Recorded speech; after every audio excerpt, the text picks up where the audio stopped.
Friends नमस्कार, आप सभी का स्वागत है हमारे यूट्यूब चैनल एजुकेशन जंक्शन में। मेरा नाम है बच्चा अमृत शर्मा। तो आज के इस वीडियो में बात करेंगे how to start class 11 physics की। हम क्लास 11 की फिजिक्स को किस प्रकार से स्टार्ट कर सकते हैं। मैं इस वीडियो में आपको एक कंप्लीट रोड मैप बताऊंगा कि आप इन स्टेप्स को फॉलो कर क्लास 11 के फिजिक्स में बहुत अच्छा स्कोर कर सकते हैं। इस वीडियो में आपको एक कंप्लीट रोड मैप दूंगा कि आपका फर्स्ट स्टेप क्लास 11 फिजिक्स के लिए क्या होना चाहिए। सिर्फ आपको मैं इस वीडियो में ये तो बताऊंगा कि आपको क्लास 11 की फिजिक्स को किस प्रकार से पढ़ना है, किस प्रकार से स्टार्ट करना है। साथ ही साथ मैं आपको इसी वीडियो में ये भी बताऊंगा कि आप क्लास 11 की फिजिक्स में 100/100 it means that 100 out of 100 कैसे स्कोर कर सकते हैं। इस वीडियो में कुछ पॉइंट्स हैं जिनको अगर आपने फॉलो कर लिया, और बहुत ही सिंपल से वो पॉइंट्स हैं, बिल्कुल प्रैक्टिकल नॉलेज पर बेस्ड हैं, और अगर आपने मेरे इन पॉइंट्स को फॉलो कर लिया तो 100% आपकी फिजिक्स बहुत अच्छी होगी और आपके क्लास 11 में बहुत अच्छे नंबर आएंगे। और साथ ही साथ मैं इस वीडियो में आपको क्लास 11 का जो सिलेबस है फिजिक्स का, उसका भी एक ओवरव्यू दूंगा कि कितनी बुक्स हैं आपकी क्लास 11 में फिजिक्स में, कौन कौन से चैप्टर्स कितने नंबर के पूछे जाते हैं, कितनी यूनिट है, A to Z एक्सप्लेनेशन में आपको इस वीडियो में देने वाला हूं। बहुत यूजफुल वीडियो है आप सभी क्लास 11 स्टूडेंट्स के लिए।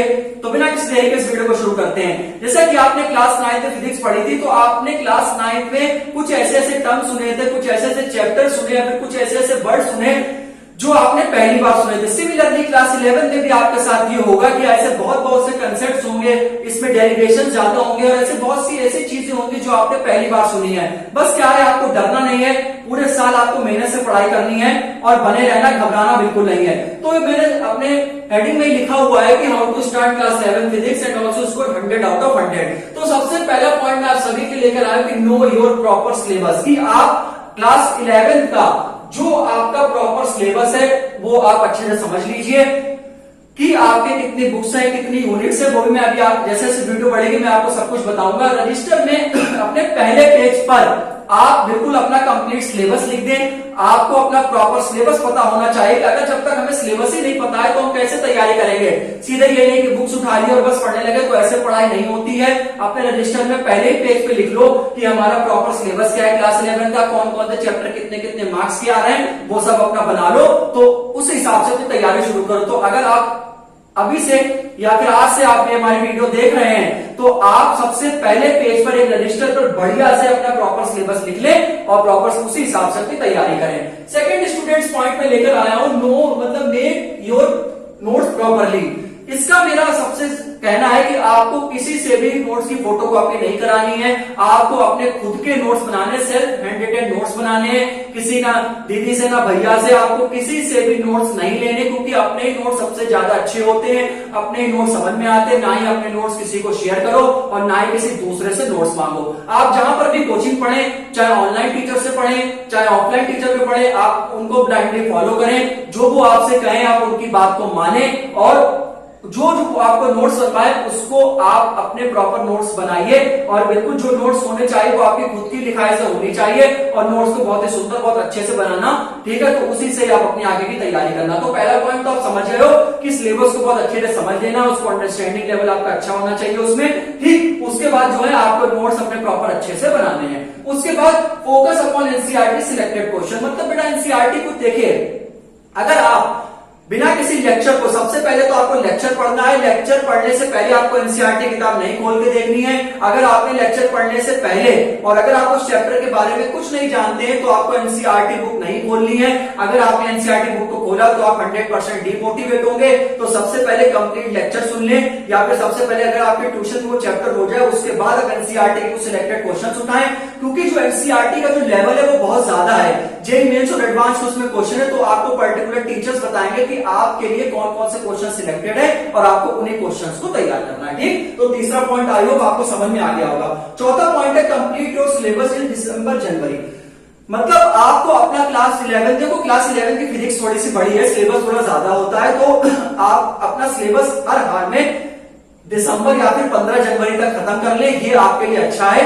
ज्यादा टाइम इसमें ना लगाएं, दिसंबर जनवरी तक आप अपना प्रॉपर सिलेबस को खत्म कर ले। तभी मैंने चौथा पॉइंट इसलिए लेकर आया हूं मैं कि आपको ये भी पता होना चाहिए कि सबसे पहले तो आप अपना सिलेबस लिख लें, आप अपने टीचर को फॉलो करें, और आपको ये पता होना चाहिए कि हमें अपना सिलेबस कितने महीने कितने दिनों में खत्म करना है, ठीक। पांचवा क्या है, आप डेली छोटे छोटे टारगेट्स बनाएं। मतलब आपको ये आप मान के चलिए कि आपको हर महीने 2 चैप्टर्स कंप्लीट करने हैं, टारगेट 2 चैप्टर्स पर मंथ, ठीक है ना, समझ में आ गया होगा। क्योंकि जब तक आपके पास टारगेट नहीं होगा तब तक आप उस चीज को प्राप्त नहीं कर सकते। आपके पास अगर टारगेट है कि हमें 1 महीने में 2 चैप्टर्स को पढ़ना है, तो आपका अगर टारगेट सफल हो जाता है तो आपके अंदर से एक मोटिवेशन आता है, आपके अंदर से एक डिसिप्लिन आता है कि अब हमें और आगे बढ़ना चाहिए। ठीक, डेली रिकॉल रिवीजन।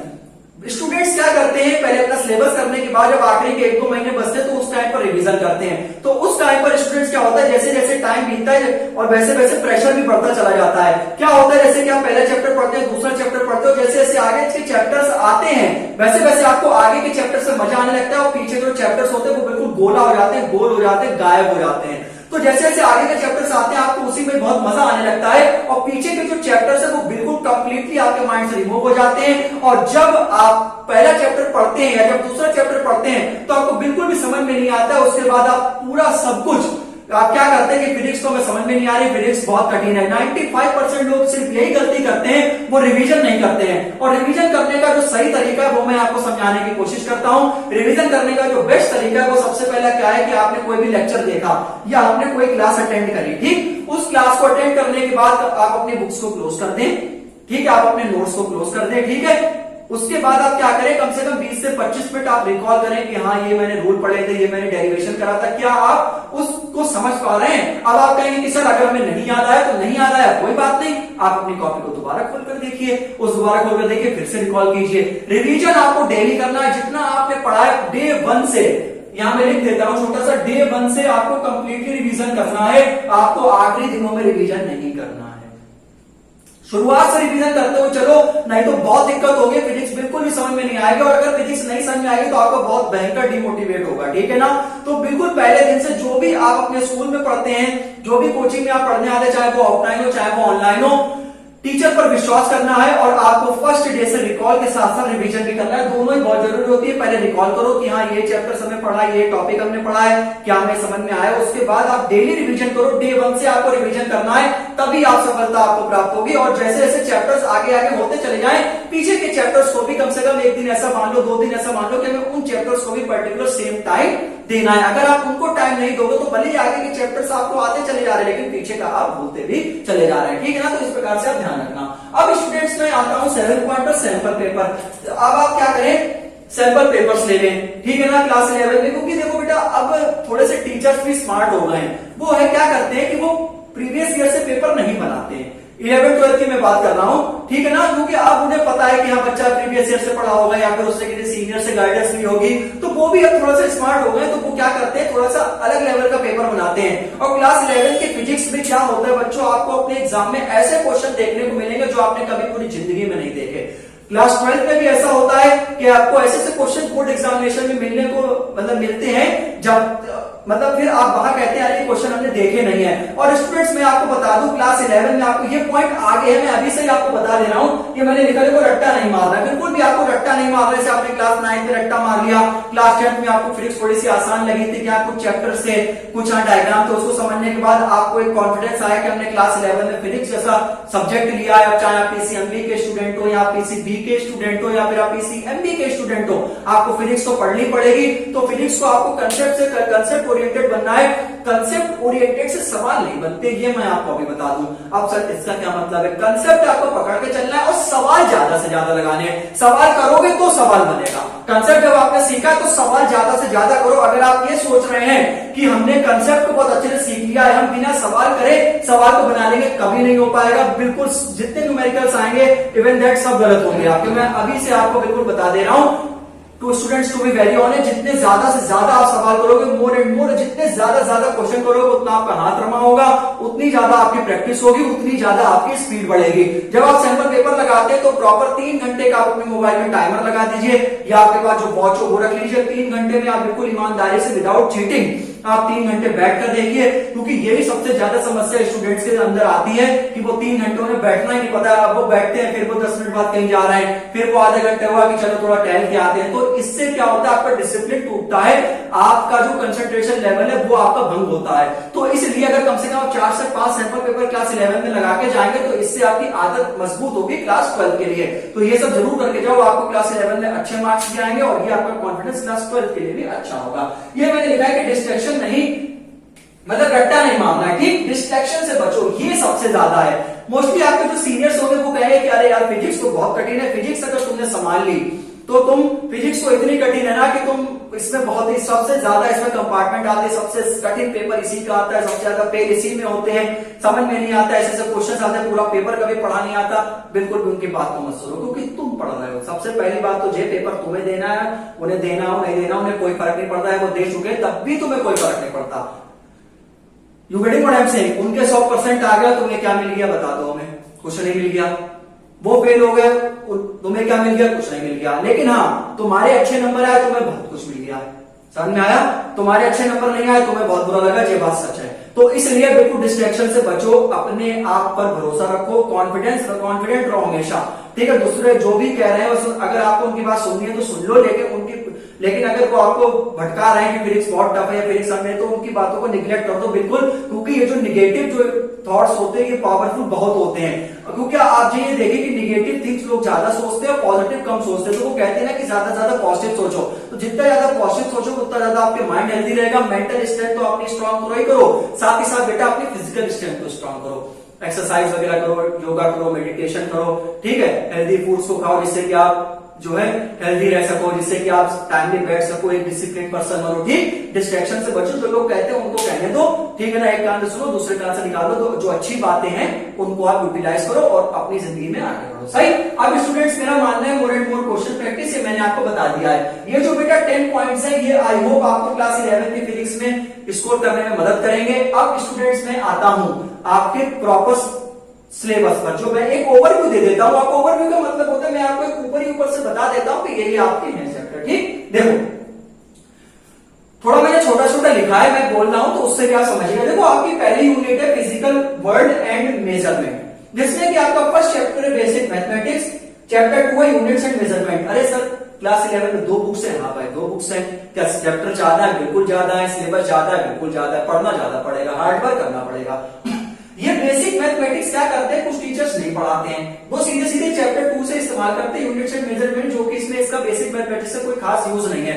लेकिन आपको पढ़ते चलना है, कम से कम 1 घंटे का लेक्चर होता है बेसिक मैथमेटिक्स का, या पहले से देख लेंगे तो आपके लिए आराम रहेगा। ठीक, और ये यूनिट्स एंड मेजरमेंट जो पहला चैप्टर है ये आपका कितने मार्क्स का आता है बेटा? 5 मार्क्स का आता है। ये भी मैंने आपके सामने लिख रखा है। अब बड़े समझ में आ गया।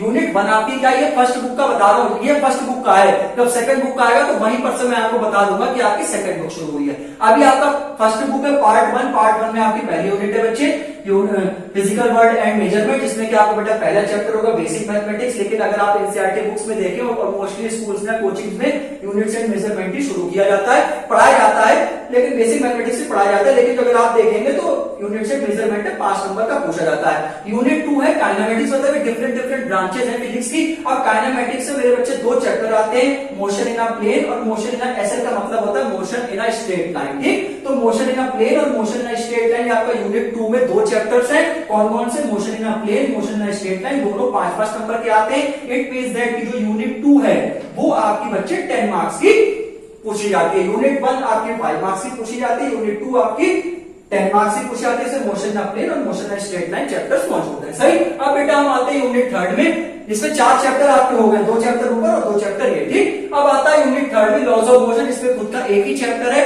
लॉज ऑफ मोशन, जो आपका 7 मार्क्स का चैप्टर है। बहुत अच्छा चैप्टर है सर। ठीक, तो यूनिट 3 में आपका क्या है? Laws of motion. इसमें एक चैप्टर है आपका लॉज ऑफ मोशन, 7 नंबर का पूछा जाता है। ठीक, अब हम बात करेंगे बेटा चैप्टर 6 की, work energy and power. Work energy power बहुत प्यारा चैप्टर है, 7 नंबर का चैप्टर है, इसलिए भी आपका आता है। ठीक, अगर बच्चों यहां तक अगर आप समझ ले गए तो आगे के चैप्टर्स बच्चों अच्छे हैं, तो आपको समझ में आएगा कि यहीं तक बच्चे क्या करते हैं, यहीं तक जब वैसे पढ़ते चले जाते हैं, जब वो देखते हैं पहली यूनिट हुई, पहली यूनिट तो बच्चों बहुत आसान लगती है, तब आपको लगता है कि फिजिक्स है कुछ नहीं, बहुत बढ़िया है। लेकिन जैसे जो दूसरी चौथी लॉज ऑफ मोशन आते हैं, वर्क एनर्जी आता है, तब आप समझते हैं कि हाँ आप फिजिक्स आगे आगे कुछ है। ठीक, उसके बाद बच्चों आता है unit number 5, motion of system of particles of rigid body, जिसमें कि आपका चैप्टर नंबर 7 है, system of particles and rotational motion. ये आपका 5 नंबर का चैप्टर है। सही है ना। इसके बाद स्टूडेंट्स आता है यूनिट 6 ग्रेविटेशन। उसमें एक ही चैप्टर है आपका, चैप्टर है ग्रेविटेशन, जो कि आपके मेरे बच्चे 5 मार्क्स का पूछा जाता है। ठीक, यूनिट 3 में लॉज ऑफ मोशन, वो एक चैप्टर है 7 नंबर का। सही। यूनिट 4 में वर्क एनर्जी एंड पावर है, chapter 6 work energy and power 7 marks का है। सही है। Unit 5 motion of system of particles of rigid body. ठीक, ये आपका चैप्टर 7 ये तो यूनिट है, चैप्टर चैप्टर 7 में है system of particles of rotational motion, 5 number का चैप्टर है, सही है। यूनिट 6 आपका है ग्रेविटेशन, मतलब चैप्टर 8 है ग्रेविटेशन, आपका 5 मार्क्स का। अब स्टूडेंट्स यहां पर से चैप्टर 6 ग्रेविटेशन तक आपकी फर्स्ट बुक है, मतलब फर्स्ट बुक में आपके लगभग 8 चैप्टर्स है, मतलब 7 चैप्टर्स हैं आपके, ठीक है। वो बेसिक मैथमेटिक्स को अगर हटा दें तो अब स्टूडेंट्स बारी आती है पार्ट नंबर 2 की, ठीक। यहां से आगे सेकंड बुक चालू है, मतलब यूनिट 7 में आपका प्रॉपर्टीज ऑफ बल्क मैटर, मतलब यहां से आपके प्रॉपर्टीज ऑफ बल्क मैटर शुरू हो जाएंगे, इसमें आप चैप्टर 9 पढ़ेंगे, मतलब उस हिसाब से आपका चैप्टर 8 होगा ये, ठीक। मैकेनिकल प्रॉपर्टीज ऑफ सॉलिड जो कि आपका 4 नंबर का पूछा जाएगा, ठीक। उसी के बाद मैकेनिकल प्रॉपर्टीज ऑफ फ्लूइड जो कि आपका 6 नंबर का पूछा जाएगा, और थर्मल प्रॉपर्टीज ऑफ मैटर जो कि आपका 3 नंबर का पूछा जाएगा। जो आपकी क्लास 11 की फिजिक्स है, जो कि 70 मार्क्स की आपकी थ्योरी है और 30 मार्क्स का आपका प्रैक्टिकल है, ठीक, प्रैक्टिकल, ठीक है। और इसमें यूनिट 8 क्लास 11 में कोई एग्जामिनर नहीं आता है, क्लास 12 में बाहर से एग्जामिनर पूछा जाए, मतलब अभी मतलब 70 नंबर का आपका मतलब क्या होगा, पेपर होगा, 30 नंबर आपके प्रैक्टिकल होंगे, ठीक। अब स्टूडेंट्स बारी आती है, देखो यूनिट 7 में प्रॉपर्टीज ऑफ बल्क मैटर, जिसमें आपको प्रॉपर्टीज किन किन की पढ़नी है, सॉलिड की, फ्लूइड की और मैटर की। तो मैकेनिकल प्रॉपर्टीज ऑफ सॉलिड है वो 4 नंबर का है, mechanical properties of fluid 6 number का है, thermal properties of matter 3 number का है, सही। अब यूनिट 8 थर्मोडायनेमिक्स, बहुत बढ़िया चैप्टर है आपका, ठीक, थर्मोडायनेमिक्स, ठीक। तो ये आपका 4 नंबर का पूछा जाता है। यूनिट 9 में behaviour of perfect gases and kinetic theory, जो कि आपका चैप्टर 13 है, कौन सा, काइनेटिक थ्योरी, जो अपने आप में इसका नाम है, और ये 4 नंबर में पूछा जाता है। अब स्टूडेंट्स आपकी एक यूनिट बची, यूनिट नंबर 10, जो कि इसमें बच्चों मेरे बोर्ड में जगह नहीं थी और मैं इसको एक साइड में निपटाना चाहता था। यूनिट 10 में था आपका oscillation and waves, oscillation and waves आपकी 10 यूनिट हो जाएगी, और चैप्टर नंबर 14 और चैप्टर नंबर 15 आपका कौन कौन सा हो जाएगा, ऑसिलेशन और वेव्स। स्टूडेंट ऑसिलेशन भी 5 नंबर का आता है, वेव्स भी 5 नंबर का आता है, मतलब जो आपकी यूनिट 10 है वो 10 मार्क्स की आती है, 5 मार्क्स का ऑसिलेशन, 5 मार्क्स का वेव्स। ऑसिलेशन और वेव्स जो है वो बहुत ज्यादा बच्चे इग्नोर कर देते हैं, क्योंकि वो यहीं तक पढ़ के चले जाते हैं। जो ऑसिलेशन और वेव्स है ये आपके 12 के लगभग 3 चैप्टर्स को आपको वो कवर करके देता है, तो ऑसिलेशन और वेव आपको बिल्कुल भी निग्लेक्ट नहीं करना है। आपको क्लास 11 की फिजिक्स का एक भी टॉपिक नहीं छोड़ना है। क्लास 11 की फिजिक्स आपके क्लास 12 में काम आएगी, 11th और 12th बिल्कुल ऐसे पैरेलल चलते हैं, ठीक है ना। ये 11th, ये 12th, फिर ये 12th, ये 11th, ठीक। तो अगर आप क्लास 12 में अच्छा स्कोर करना चाहते हैं तो क्लास 11 की फिजिक्स आपको बहुत अच्छे से करनी होगी, बहुत अच्छे से सीखनी होगी। बस किसी से डिस्ट्रैक्शन में मत जाना, बस अपने हिसाब से पढ़ाई करना, अपनी सोचना, बस, ठीक है ना। और बस हमेशा पॉजिटिव राह पर चलना। तो यहाँ मेरे कहने का मतलब ये है कि मैंने आपको पूरा बिल्कुल एक कंप्लीट रोड मैप बताया, जिसमें मैंने आपको रिवीजन करने का भी तरीका बताया कि डेली आपको रिवाइज करना है, सबसे पहले रिकॉल करना है, फिर आपको रिवाइज करना है। इसके साथ ही साथ मैंने आपको क्लास 11 पार्ट 1 और पार्ट 2 आपको कंप्लीट एक ओवरव्यू दिया है सिलेबस का, यहाँ पे कितना सिलेबस है, कितने आपके चैप्टर्स है। वैसे तो यहाँ पर 14 चैप्टर्स होने चाहिए, लेकिन अगर बेसिक मैथमेटिक्स से आप अच्छे से कर लेना, 1 घंटे का लेक्चर होता है वो, उसमें आपको पता लग जाएगा कि आपको फिजिक्स किस प्रकार से और पढ़नी है। आई होप आपको मेरी वीडियो बहुत अच्छी लगी होगी। वीडियो अच्छी लगी तो प्लीज वीडियो को लाइक करें, चैनल को सब्सक्राइब करें। इसी प्रकार से मिलते हैं नेक्स्ट वीडियो, तब तक के लिए टाटा।